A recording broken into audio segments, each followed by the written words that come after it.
Most couples don't realize they're making these intimacy killing mistakes, and they are so common, you may be doing them too. So stay tuned because I'm not only going to reveal what they are, but I'm going to share simple tips to turn those mistakes around. And stay tuned till the end of the video because I'm going to be sharing with you a transformational question you can ask your partner tonight that will turn everything around for the better. Number one mistake folks make in intimate relationships is ignoring the emotional connection outside the bedroom.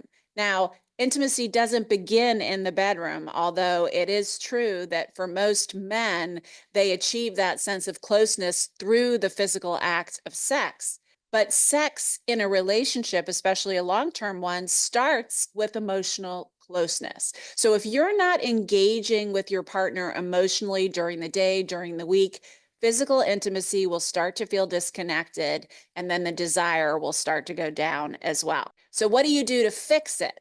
Well, there's so many things you can do to create a deeper connection with your partner. Send them a thoughtful text during the day. I was just thinking about how much I love you, or even better, something specific, how much I love something special that they do, or something helpful that they do, or how meaningful that is. A just because text goes a long way in fostering connection. At the end of the day, spend 5 to 10 minutes without technology talking about your day. What were the highs? What were the lows? What were the roses? What were the thorns? Take the time to be interested in what's happening in each of your lives beyond the logistics that you have to discuss together. The second mistake couples make is taking me time at the expense of we time. Now, I'm not diminishing the importance of me time. I think it's so important to take time for yourself, to refill your energy stores, and to keep life interesting and to keep you happy. But what I find is between all the things we have to do on our to-do lists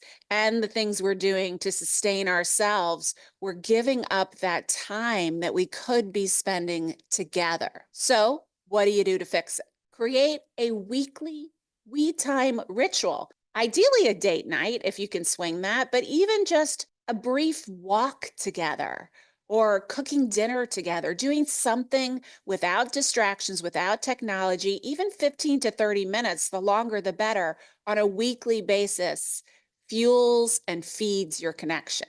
The third mistake that I see couples making all the time is assuming your partner knows what you need without actually communicating explicitly what you need. Your partner is not a mind reader, so expecting them to know what you need without expressing it is a recipe for frustration. So use those I feel statements. Express your needs like in the positive, I feel closer to you when we spend uninterrupted time together. So letting your partner know in a positive way, using those feeling words, taking your own responsibility without pointing the finger of blame goes a long way to letting your partner know what makes you feel connected and what your needs are in the relationship. The fourth mistake couples make, letting routines take over spontaneity. Now, routines are great for stability, and to a certain extent, I'm a fan of routines, or at least making a date for intimacy. But we want to be careful that we allow some room for spontaneity, or else intimacy can become stale.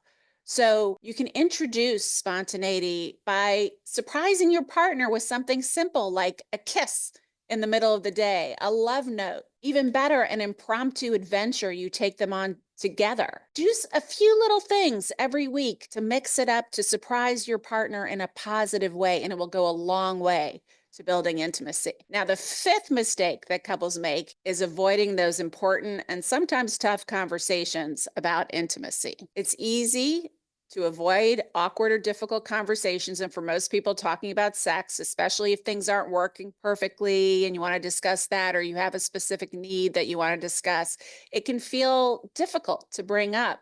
But ignoring those issues lead to problems festering. So to fix it, set aside time to talk openly about your relationship. Set the stage and say, listen, this isn't easy for me. It's kind of awkward to talk about, but I love you. And I really think it's important that we talk about our intimate lives. Create a safe space to share your thoughts and feelings and your needs without judgment. Now, are you ready for your special bonus question that you can ask your partner tonight. Super simple, but will change everything. And if you do it on a regular basis, you will be shocked at how much you learn about each other and how to meet each other's needs more in a more fulfilling way. What's one thing I could do this week to make you feel more loved? That's it. What's one thing I can do for you, honey, this week to make you feel more loved? You may be surprised at their answer, and it's probably a lot simpler than you think. So, there you go. Hopefully, that gives you a little roadmap to avoid those pitfalls in intimacy. If you like this episode, make sure to follow on your favorite platform.